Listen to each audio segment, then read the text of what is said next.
안녕하세요. 도리쌤입니다. 성인간호 5문제 풀어보겠습니다. 46번 양성 전립선 비대증 BPH, 비나인 프로스테틱 하이퍼트로피 BPH 환자가 경요도 전립샘 절제술, 우리 영어 약자로 TURP라고 하는데요. 요도를 통해 전립선을 절제했다는 뜻이죠. 이에 대한 간호는 1번, 수술 후 7일 정도는 안정하는 게 좋겠는데요. 보통 5 내지 7일 입원하면서 안정하지만 절대 못 걷는다는 뜻은 아닙니다. 수술 다음 날부터 식사하거나 이제 병동 내에서 보행 정도는 가능합니다. 2번, 수분 섭취를 충분히 해서 비뇨기계 쪽으로 하이드레이션을 시켜야 되겠죠. 그러면서 섭취량과 배설량, 인테이크 아웃풋, IO를 정확하게 기록해야 되고요. 3번, 수술 중에 다량의 출혈이 있거나 수술 후에 소변 색깔이 검게 나오는 건 비정상이죠. 다량의 출혈이나 소변색이 검어지는 건 아닙니다. 4번, 유치도뇨 간의 풍선, 40 내지 45ml 많은 양의 증류수를 넣어서 전립샘 부분을 압박함으로써 출혈 부위를 지혈할 수 있겠죠. 5번처럼 유치도뇨 간의 3웨이를 통해서 0.9% 생리식염수, 노말셀라인, NS로 이리게이션, 방광 세척을 할 수 있죠. 반드시 0.9% 생리식염수, 노말셀라인으로 등장성 용액으로 해야 되죠. 그렇게 세척에 사용되는 용액을 관주액이라고도 하죠.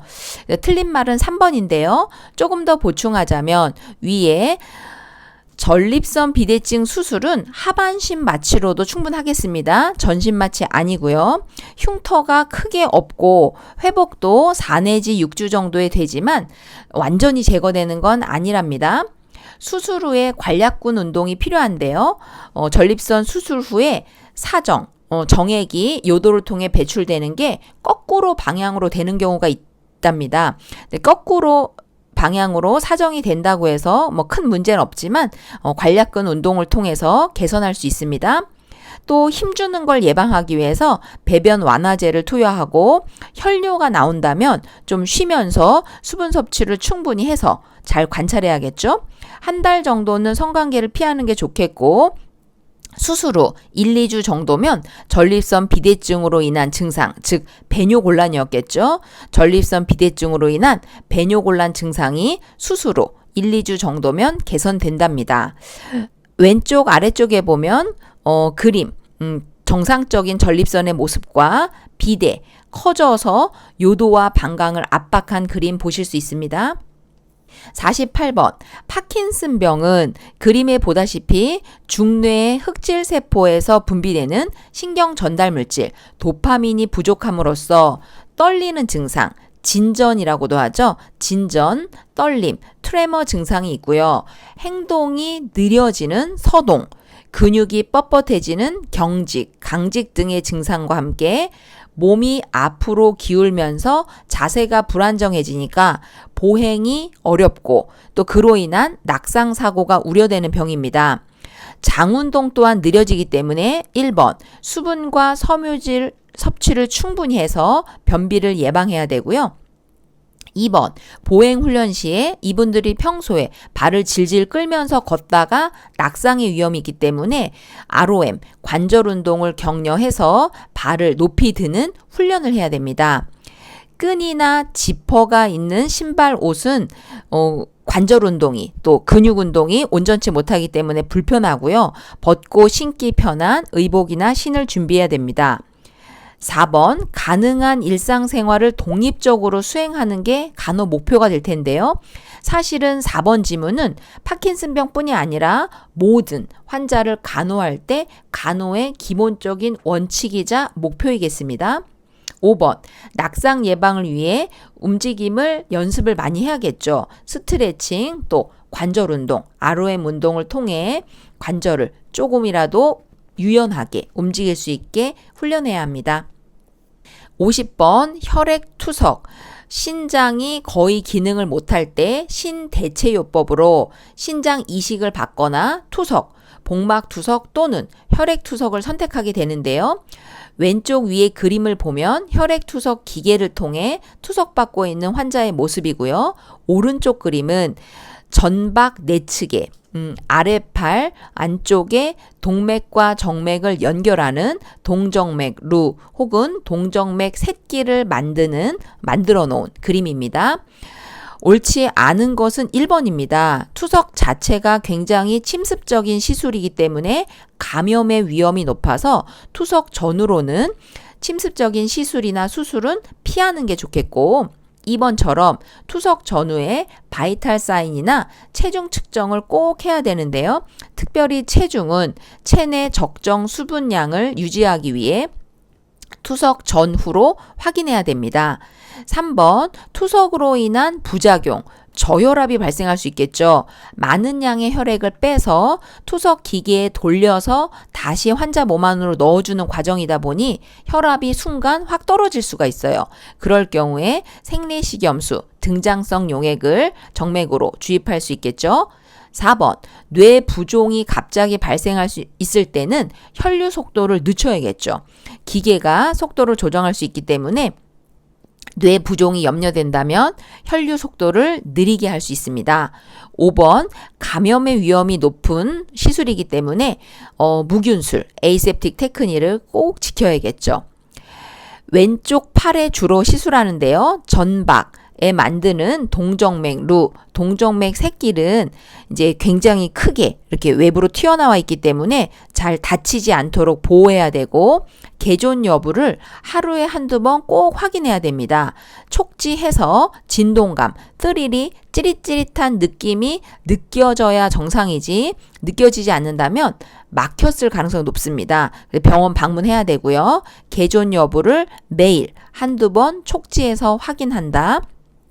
또 온스포나 동맥에서 정맥 쪽으로 마사지를 함으로써 혈관을 좀 이완시키고 혈액 흐름을 도와줄 수 있겠습니다. 온스포나 마사지 가능합니다. 51번, 외상으로 인해서 지주막하 출혈 환자가 뇌압, 두개강 내압, 두개 내압이 올라갈 수 있기 때문에 그것을 예방하기 위한 간호가 나왔네요. 지주막하 출혈은 외상에 의해 일어날 수도 있지만 고혈압이나 뇌동맥류, 뇌동맥이 얇게 늘어난 질환이죠. 그럴 때 자발성 출혈, 외상 없이도 있을 수 있는 곳입니다. 뇌압 상승 예방을 위해서는 1번, 흡인을 하기는 하는데 약하게 조심스럽게 해야 되고요. 2번, 수분 섭취는 제한하기가 쉽죠. 지금 뇌압이 올라갈 수 있다면 우리 몸 안에 있는 수분의 양을 줄여야 되기 때문에 수분 섭취를 제한할 가능성이 높고요. 침대 머리맡을 올림으로써 중력에 의해 뇌에 있는 물이 좀 내려올 수 있게 해야 됩니다. 4번, 등척성, 등장성 운동 다 하지 않게 됩니다. 둘 다 하지 않아서 절대 안정함으로써 움직이는 것 자체가 뇌압을 올리기 때문에 등척성이든 등장성 운동이든 거의 하지 않는 절대 안정을 하게 되고요. 5번, 기침이나 심호흡이 뇌압을 올릴 수 있기 때문에 금지입니다. 보충 설명으로 특히 큰 관절, 고관절, 엉덩관절처럼 큰 관절 움직이지 않게 하고요. 혹 움직여야 한다면 우리가 움직여주는, 즉 수동적 관절 운동을 하게 됩니다. 환자가 능동적으로 움직이지 않게 우리가 움직여주는, 간호하는 사람이 움직여주는 수동적 관절 운동을 하게 되고요. 변비가 되지 않도록 미리 대변 완화제 등을 투여해서 힘주지 않게 발살바법을 사용하지 않게 해야 됩니다. 또한 이뇨제 고삼투성 이뇨제라고 해서 뇌에 있는 수분을 이렇게 끌어당겨서 빼내는 마니톨이나 글리세롤 등의 고삼투성 이뇨제로 뇌 안의 수분량을 줄여주는 치료를 하게 됩니다. 정답 3번이었습니다.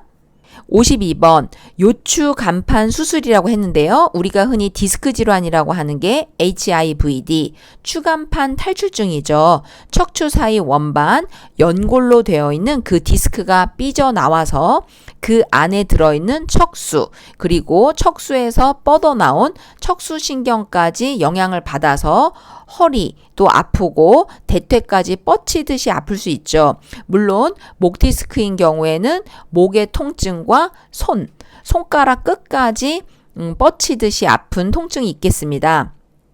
이런 수술을 하신 분들 1번 의자에 앉을 때 엉덩이를 깊숙이 넣어서 똑바로 등받이에 닿게 하는 자세를 해야 되고 2번 침대는 단단한 침료를 사용하는 게 좋습니다. 푹신하고 부드러운 침료는 허리, 척추를 휘게 만들기 때문에 정상 S라인을 무너뜨립니다. 푹신하고 부드러운 침료는 허리를 휘게 만들기 때문에 단단한 침료를 해야 되고요. 3번 오랫동안 서 있을 경우에는 한쪽 발을 받침대에 올려놓는 것이 척추와 척추 사이 압박을 완화시킬 수 있는 자세입니다. 물론 발을 이렇게 번갈아 가면서 하면 좋겠죠. 4번 물건을 들 때는 허리는 반드시 펴고 무릎을 굽혀서 물건을 들어 올려야겠죠.